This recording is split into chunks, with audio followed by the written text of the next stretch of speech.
आज हम पढ़ेंगे जिंदाबाद और अमर रहे में इसका हम डिफरेंट समझेंगे। आजकल लोग क्या कर देते हैं कि जिंदाबाद और अमर रहे एक ही व्यक्ति को कह देते हैं, एक ही पार्टी को कह देते हैं, एक ही महापुरुष को कह देते हैं।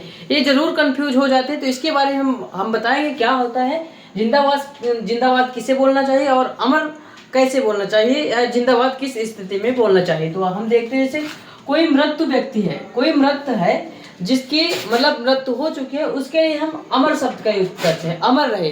जैसे हम कहते हैं जैसे बाबा साहब की मृत्यु हो चुकी है तो हम क्या नारा लगाते हैं कि बाबा साहब अमर रहे, या कि गांधी जी अमर रहे, सुभाष चंद्र बोस जी अमर रहे, पंडित जवाहरलाल नेहरू अमर रहे।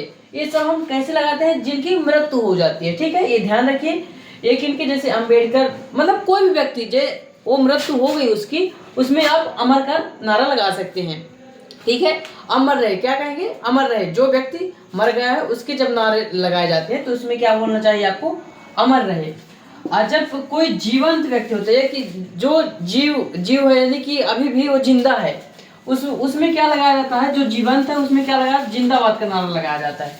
जैसे कोई पार्टी है, जैसे भारतीय जनता पार्टी, तो कैसे नारा लगाते, भारतीय जनता पार्टी जिंदाबाद, वो जीवंत है। भारतीय संविधान जिंदाबाद, वो जीवंत है, इसलिए इसको जिंदाबाद लगाया जाता है।